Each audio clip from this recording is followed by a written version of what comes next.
आज आप लोग को नया चैप्टर शुरू कर रहे हैं। इसके पहले आप लोग एक चीज़, आप लोग को रजिस्ट्रेशन का डमी आया हुआ है, थोड़ा आ करके आप कंप्यूटर से उसको चेक कर लें और उसमें ओके करेक्ट रहता है कंप्यूटर वाला कर देगा, लेकिन डमी अपना चेक कर लें। आपका जो फार्म में भरे हैं रजिस्ट्रेशन वाला में, उसका प्रोफार्मा अगर होगा आपके पास तो उसको ले करके आएंगे और उसमें डेट, पिता का नाम, माँ का नाम, अपना नाम, अगर कोई मिस्टेकिंग होगा तो अभी सुधर जाएगा, डमी इसीलिए दिया है। तो डमी आप पहले निकाल भी दे सकते हैं और उसको मिला करके वहीं पर कन्फर्म करके आप दे भी सकते हैं। तो डमी आप ले लें। जितने भी 10वां क्लास के विद्यार्थी हैं सभी विद्यार्थियों को मैं सूचना दे रहा हूँ। कोई विद्यार्थी ऐसे भी होंगे जो कि आराम से पढ़े होंगे, उनको पता नहीं होगा, इसीलिए मैं आज आपको बता देना चाहता हूँ कि आप उसको आकर के डमी को देख करके और उसको सुधरवा लें। अगर कोई गलत होगा तो वो कंप्यूटर वाले ही सुधार देंगे, क्योंकि यह ज़रूरी है। नहीं अगर करेंगे तो इसका डेट जो है पार कर जाएगा। तो आज मैं फिर नया चैप्टर पढ़ा रहा हूँ, आप इसको भी ज़रा देखें। ये मानव नेत्र है फिजिक्स में।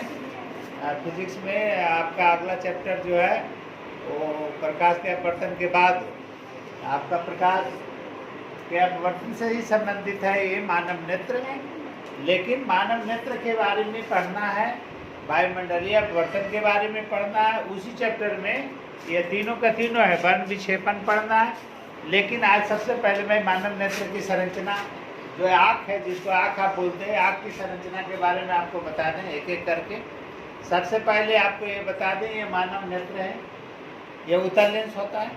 ये जो नेत्र लेंस है ये मानव का नेत्र लेंस है, इसीलिए इस लेंस को मानव नेत्र लेंस भी कहते हैं या नेत्र लेंस कहते हैं या उत्तल लेंस भी कह सकते हैं। ये तीनों में से कुछ भी आप बोलेंगे बात एक ही होगा। तो ये नेत्र लेंस है। नेत्र लेंस कैसा है आपको तो पता हो गया, अपवर्तन वाले चैप्टर में पढ़ा दिया है आपको लेंस। ये लेंस जो है आपका उत्तल लेंस है। ये कौन लेंस है? तो मानव नेत्र में कौन लेंस होता है? उत्तल लेंस होता है। यह उत्तल लेंस हो गया।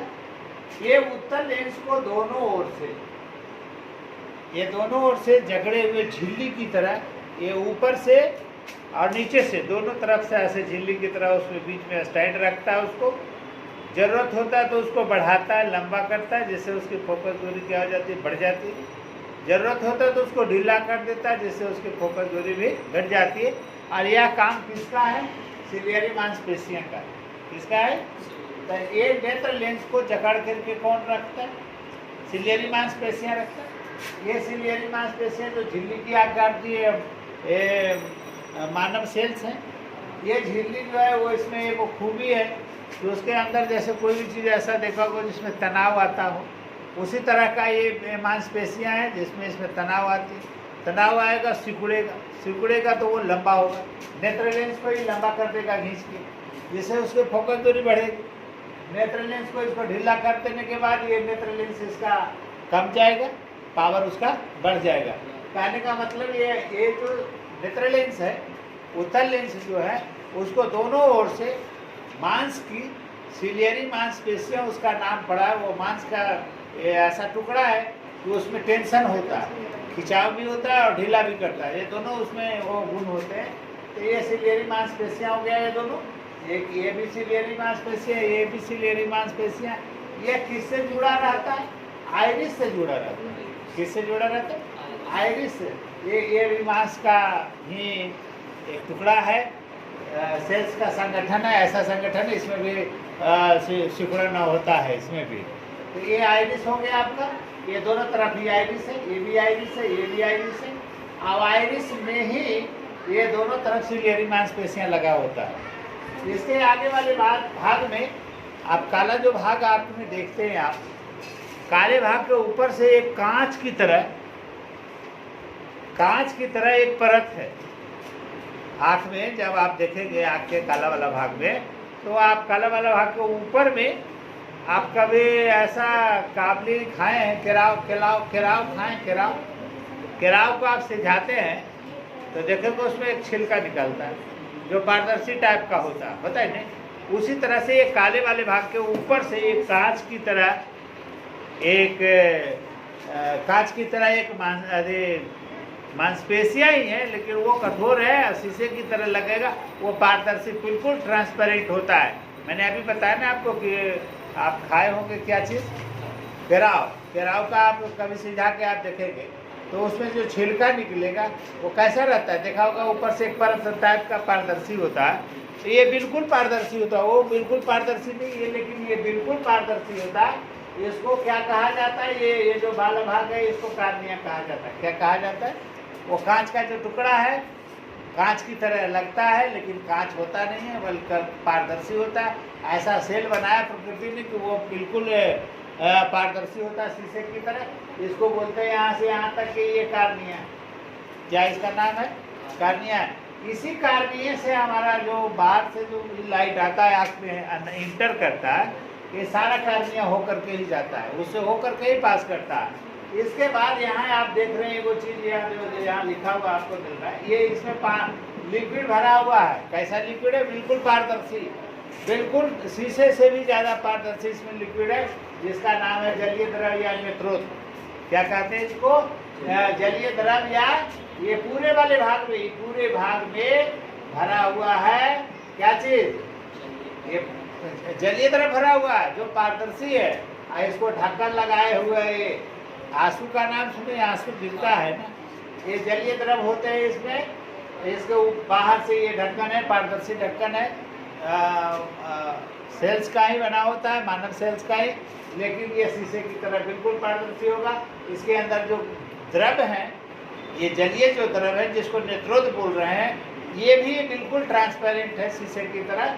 इसके बाद आप ये जो बीच में जो खाली जगह देख रहे हैं, ये दोनों लेंस के आगे वाले भाग में जो देख रहे हैं, उसमें भी इसको कहते हैं पुतली। पुतली है, पुतली का क्या काम है कि जब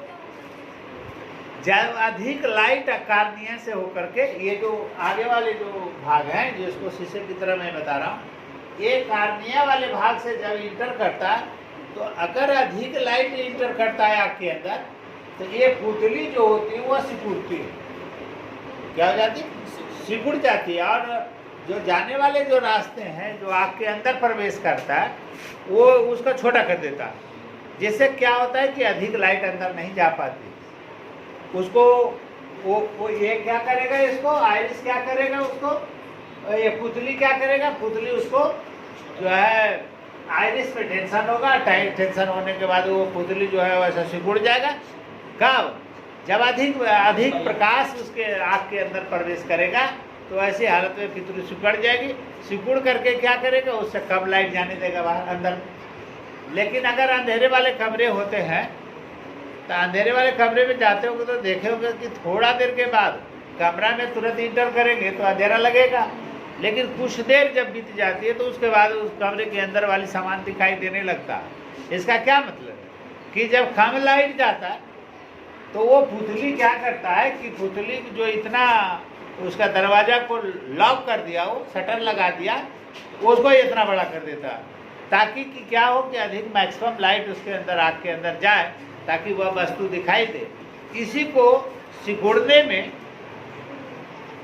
और फैलने में समय लगता है, जिसके कारण हम कमरे में, अंधेरे कमरे में जब अधिक प्रकाश वाले जगह से हो करके, जैसे बाहर से आ रहे हैं, रोड पर से आ रहे हैं, किसी घर में घुसने के बाद एक कमरे में घुसते हैं, तो क्या होता है, वैसे हालत में उसका शटर, जो पुतली जिसको हम बोल रहे हैं, वो पुतली क्या होता है, सिकुड़ जाता है। क्यों कि रोड पर अधिक लाइट है तो सिकुड़ा रहता है, जिससे कम लाइट जाते हैं अंदर उसके अंदर। लेकिन जैसे कमरे में जाएंगे तो वहाँ तो लाइट कम मिलेगा आपको, तो वो सिकुड़ा हुआ है, उसको फैलने में कुछ समय लगेगा। और जब फैलने में समय लगेगा तब अधिक लाइट आँख के अंदर इंटर करेगा, तब वह वस्तु कुछ साफ दिखाई देने लगता है। यह पुतली का कार्य, किसका काम है, ये आइरिस जो है वो डायफ्राम को, पुतली को संयमित करने का काम करता है। और ये जो पुतली आपका जो हुआ, जो नेत्र लेंस के आगे में रहता है, तो नेत्र लेंस में संयमित रूप से उतना ही प्रकाश जाने देता है जितना कि रेटिना पर स्पष्ट कोई भी वस्तु दिखाई दे। तो पुतली का काम समझ गए, आइरिस का काम समझ गए, ये सिलियरी मांसपेशियां का काम समझ गए। सिलियरी मांसपेशियां का काम है कि आँख के लेंस को, जो उत्तल लेंस इसमें बना हुआ है, इस उत्तल लेंस के फोकस दूरी को घटाना और बढ़ाना। कहने का मतलब से इसमें जब टेंशन आएगा तो सिकुड़ेगा, ऐसे होगा, तब उसका क्या होगा, नेत्र लेंस को और लंबा थोड़ा कर देगा, और लंबा करेगा तो फोकस दूरी उसकी क्या हो जाएगी, बढ़ जाएगी। अब फोकस दूरी बढ़ जाएगी तो क्षमता क्या होगी, घट जाएगी। क्षमता क्या हो जाएगी, घट जाएगी। और जब क्षमता घट जाएगी तो क्या काम करेगा, नजदीक वाली वस्तु को, दूर वाली वस्तु को देखना होता है। तो ये सिलियरी पेशियां क्या करती है, टेंशन की बजाय उसको ढीला कर देती है। ढीला कर देने के बाद इसका नेत्र लेंस क्या हो जाता है, छोटा हो जाता है, कम जाता है। और कम जाने के बाद लेंस का पावर क्या होता है, बढ़ जाता है। तो लेंस, नेत्र लेंस का जब पावर बढ़ जाएगा तो दूर की वस्तु को भी आराम से देख ले, तो इसलिए दूर की वस्तु को देख लेता। तो मानव नेत्र में ऐसी व्यवस्था है आँख के अंदर कि वह नजदीकी वस्तु को भी देखता है और दूर की भी वस्तु को देखता है। तो सबसे निकट बिंदु किसको कहा गया है आँख के अंदर, सबसे निकट बिंदु किसको कहा गया, निकट बिंदु कहा 25 सेंटीमीटर दूरी को, और दूर बिंदु कहा अनंत को। तो निकट बिंदु कौन हुआ, 25 सेंटीमीटर, दूर बिंदु कौन हुआ, अनंत। तो इतने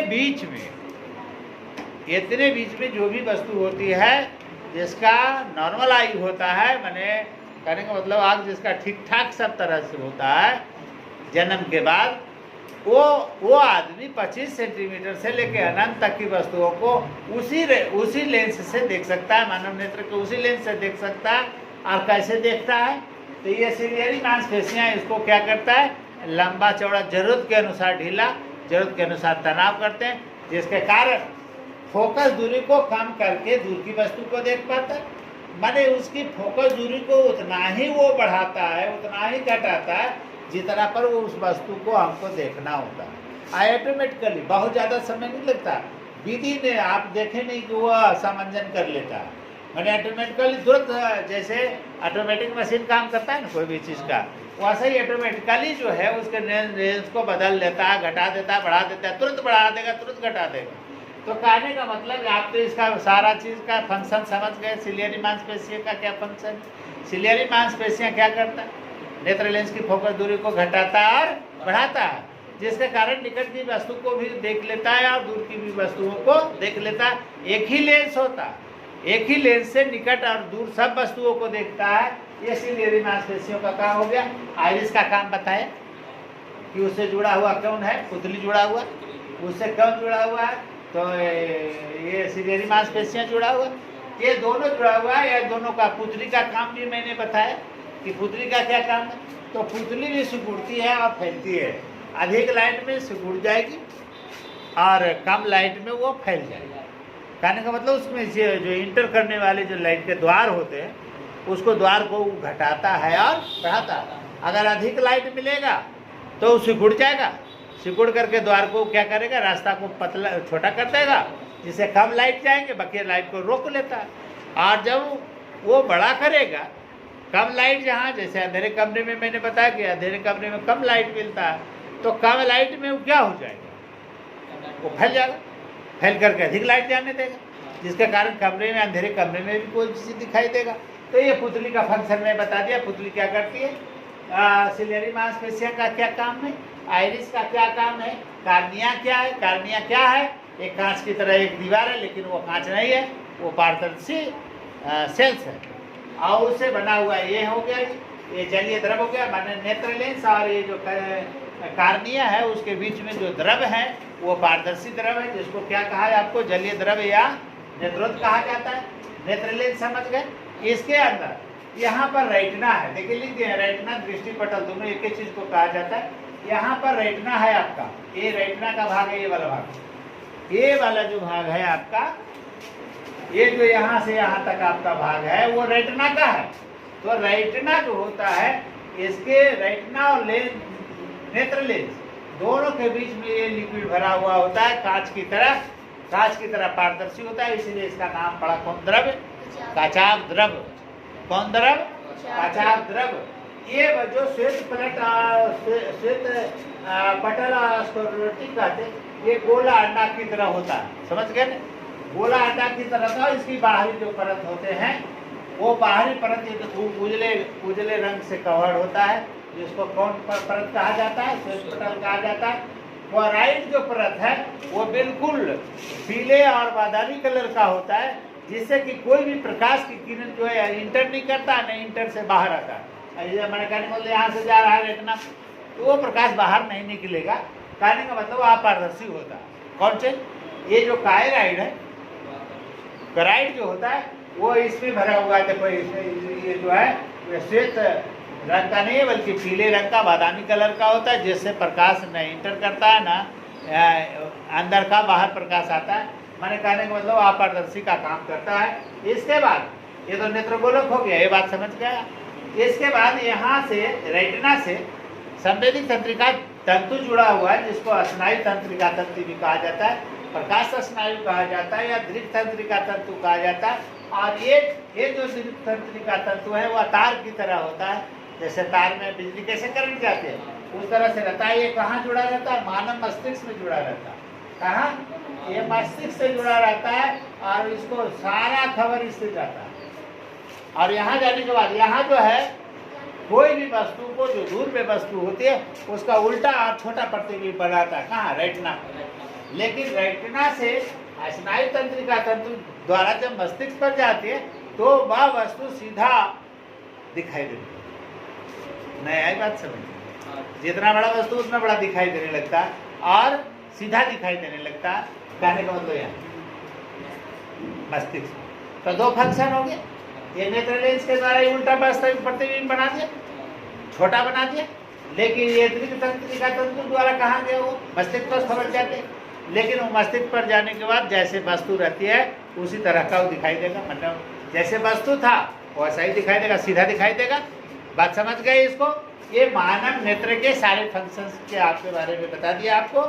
मानव नेत्र की क्या क्या फंक्शंस हैं, इसमें मैंने एक चीज़ आपको और बताया जो कि परीक्षा में बार बार पूछा जाता है। समंजन क्षमता से क्या समझ? समंजन क्षमता क्या है? तो समंजन क्षमता किसे कहते हैं? तो समंजन क्षमता कहाँ बताया था मैंने? याद रखो, जरा ध्यान दो। सिलेरी मांसपेशियों के बारे में बताया था कि ये जो है सिलेरी मांसपेशियाँ क्या करता है? नेत्र लेंस के फोकस दूरी को घटाता है और बढ़ाता है, जिससे हम निकट की भी चीज़ को देखते हैं और उसी लेंस के द्वारा दूर की भी वस्तुओं को देखते हैं। यह क्षमता क्या कहलाती है? समंजन क्षमता कहलाती है। माने फोकस दूरी को घटा बढ़ा करके हम वस्तु, नज़दीकी वस्तु और दूर की वस्तुओं को जो देख पाते, यह आपकी जो क्षमता है, यह क्षमता क्या कहलाती है? समंजन क्षमता। याद रखेंगे, ये बहुत ही इम्पोर्टेंट सवाल है बोर्ड के लिए। इसका नाम है समंजन क्षमता। समंजन क्षमता किसे कहते हैं? आपको बताने की जरूरत नहीं है। समंजन क्षमता को पावर ऑफ एकोमोडेशन, इसको क्या बोलते हैं अंग्रेजी में? Power of accommodation. अब इसको आप, इसमें कोई प्रॉब्लम अगर है तो आप पूछ सकते हैं। इसके सारे आँख के जितने भी पार्ट्स हैं, आँख के जितने भी फंक्शंस हैं, मैं उसको आज बता दिया। कल मैं आप इसके बारे में ही बताऊंगा कि मानव नेत्र में कौन कौन से दोष आते हैं। देखा होगा आदमी चश्मा लगाता है, किसी को देखा होगा मोटा चश्मा लगाता है, किसी को देखा होगा पतला चश्मा लगाता है, किसी को नज़दीक देखने में प्रॉब्लम होता है, किसी को दूर देखने में प्रॉब्लम होता है। कहने का मतलब इस तरह से बहुत सारे प्रॉब्लम आँख के अंदर होती हैं। उसमें 4 नेत्र दोष जो है वेरी इंपॉर्टेंट है। मैं धीरे धीरे करके एक एक करके बारी बारी से अगले दिन ऐसे करके टर्न करके बता दूंगा।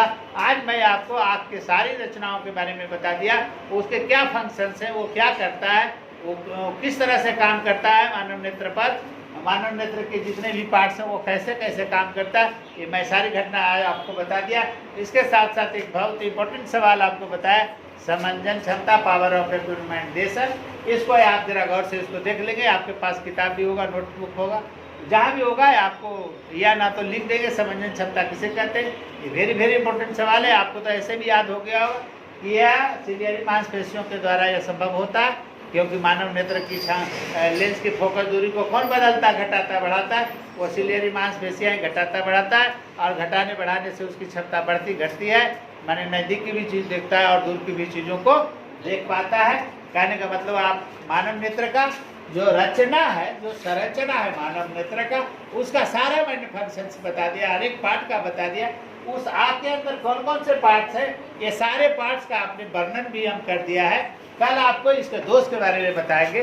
जो 4 दोष होते हैं मानव नेत्र में, कितने दोष पाए जाते हैं? 4 दोष पाए जाते हैं। वो बारी बारी से 1-2 को होगा, 2 को एक दिन होगा। कहने का मतलब इसको बढ़िया से कल हम समझाएंगे, फिर अगले दिन। आज इतना ही रहने देते हैं। इसके बाद आप लोग थोड़ा सा अपना रजिस्ट्रेशन आकर के देख लें, और रजिस्ट्रेशन देखने के बाद प्लीज सिट डाउन। रजिस्ट्रेशन देखने के बाद आप उसको कंप्यूटर में अगर कोई गलती हो तो उसको सुधार लें। ये आपको नोटिस मैं इस वीडियो के मार्फत से आपको दे रहा हूँ, इसलिए दे रहा हूँ कि बच्चे अभी जो है स्कूल बंद है, कोचिंग बंद है, दुनियादारी सारा चीज़ कहता है लोग बंद है, दिमाग से हटा दिए हैं लोग। लेकिन यह आया हुआ है, उसका डुप्लीकेट आया है, उसको देख करके आप देख लें कि उसमें क्या क्या गलती है। अगर गलती नहीं है तो ओके करवा दें, अगर गलती है तो उसको सुधार करवा दें। ये आपका काम है। इसलिए मैं इस वीडियो के मार्फत से आपको यह संदेश देना चाह रहा था। कल ही देखा था मैंने, लेकिन आज मैंने इसलिए कहा कि कल तो पढ़ा करके चले गए तब देखे थे। आज हम देखा तो जैसे ही देखा हम कहा कि आज हम वीडियो में सबसे पहले आप लड़कों को, सभी लड़कों को यह नोटिस कर दूंगा कि आप अपने अपने जाके डुप्लीकेट को जा करके देख करके उसको सही करवा लें। अगर गलत है तो उसको सुधारें, अगर सही है तो उसको ओके कर दें, लेकिन मिलान कर लेंगे। जो भरे हैं रजिस्ट्रेशन का उसका ट्रू कॉपी आपके पास होगा, उसे आप मिलान कर लेंगे। अगर उसमें अगर कोई गड़बड़ी फिर भी लग रही है तो उसको सुधरवा लें। इसके बाद आपका सुधार नहीं होगा। धन्यवाद।